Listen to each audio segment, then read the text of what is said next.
ஒரு 8 வருஷத்துக்கு முன்னாடி, 10 வருஷத்துக்கு முன்னாடி இந்த காம குற்றங்கள் ரொம்ப அதிகமான ஸ்பீடு 2000லேருந்து பார்க்கும்போது ரொம்ப ஸ்பீடாக போச்சு. அதுக்கு இந்த பிக்ஷாடனரை வணங்கும் பொழுது இந்த 7 மாதாக்கள் ரொம்ப பதிவர்த்தா தேவிகள். ஆனாலும் பிக்ஷாடனுடைய ஒளியை கண்டு அவங்களே மயங்கிட்டாங்க. அப்படி இருக்கிறனால எப்பேற்பட்ட காம குற்றத்தையும் தடுக்கின்றவர்கள், பாதுகாக்க வேண்டும், குழந்தைகளை பாதுகாக்க வேணும் அப்படின்னு நினைக்கிறவர்கள் இந்த சுவாமியினுடைய மீனாட்சி சுந்தரேஸ்வருடைய ஆலயத்தில் சொக்கநாத சுவாமிக்கு அப்படியே பின்புறம் பிக்ஷாடனரை மனமுறையே வணங்க வேண்டும். ஏதோ பார்த்துட்டேன் கூடாது.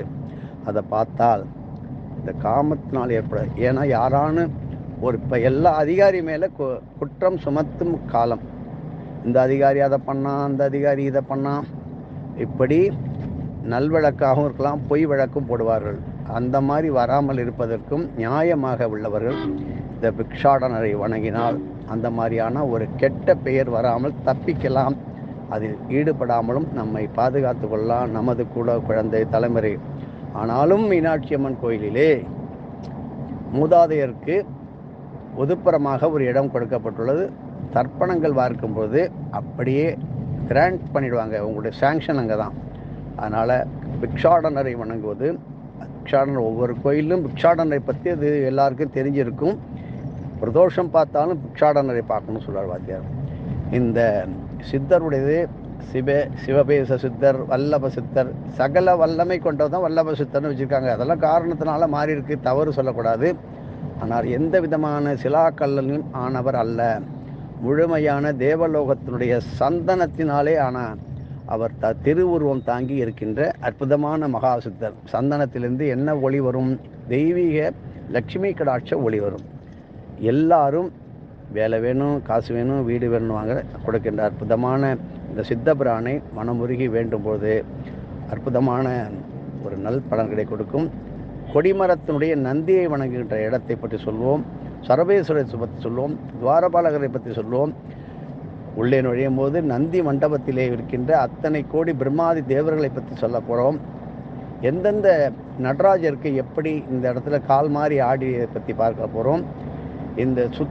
இந்த கோயிலை சுற்றி இந்த கோயிலுக்கு 7 பிரகாரம், 7ன்னு சொல்லமுல 7 லோகம், 7 லோகம்னு சொல்லமுல 7 பிரகாரம் கொண்ட அற்புதமான இந்த ஒவ்வொரு பிரகாரத்திலும் என்னென்ன இருக்கின்றது, இந்த புஷ்கரணியினுடைய இது என்ன, பொற்றாமரை குளத்தினுடைய அற்புதம் என்ன, விபூதி கணபதியுடைய சிறப்பு என்ன, கோபுரத்தினுடைய அதிசயம் என்ன, வில்லேந்திய முருகன் உள்ள ஊர், இப்படி ஒன்று நிறைய இருக்கின்றது. ஆனால் வாய்ப்புகள் எல்லாம் சிங்காரித்து வராது. ஏன்னா இதுக்கெல்லாம் லீவெல்லாம் எடுக்காது, அப்படியெல்லாம் தட்டி போடக்கூடாது. நாம் எல்லாத்தையும் ஒதுக்கி வச்சுட்டு இறைவனுடன் நாம் செல்லும்போது நம்முடைய கடமையை இறைவன் வேறு விதமாக செய்து கொடுப்பார். இதில் உண்மையாக நடந்து கொண்டிருக்கின்றது. நாம் தான் போய் சாதிக்க வேண்டும், நம்மளால தான் நடக்குது, நம்ம தான் ஆன்சரபிள் கிடையவே கிடையாது. இறைவன் God proposal, man disposal. Man disposal proposal, God disposal தவறு. ஆல்ரெடி நம்ம தலையில் எழுதிட்டான் இறைவன். அதை நம்ம கொஞ்சம் கொஞ்சமாக கழிக்கிறோம், பாதி கழிக்காமல் போயிடுது, அதை டிஸ்போஸ் பண்ணுறது கிடையாது. அதனால் தவறான முறையிலே எல்லாம் இப்போ காலத்துடைய கோலம், மேன் ப்ரப்போசல், காட் டிஸ்போசல் அப்படிங்கிறோம். God only propose to everything, அந்த man almost trying to do that disposing the some things in ஃபுல்லாக பண்ணுறதே கிடையாது. அதனால் நியாயம் தீர்க்கின்ற இடம் இங்கே தான். எவ்வளதோ பெரிய குடும்பத்தில் குதூகலமான இருந்த குடும்பத்தில் குழப்பமும் அலை மோதுகின்ற பிரச்சனை இருக்கிறவர்கள் உடனடியாக மீனாட்சி சுந்தரேஸ்வரருக்கு புறப்படுவதற்கு தயாராக இருக்கும்பொழுது நாங்கள் எங்களுடைய வாத்தியார், எங்களுடைய குரு சொன்னதை சொல்லும்போது அநேகமாக உங்களுக்கு உபயோகமாக இருக்கும் என்று நினைத்து இதை உங்களுக்கு கொடுக்கின்றோம். எதுவும் என்னுடையதில் அனைத்துடைய அருளாளா அருணாச்சலா.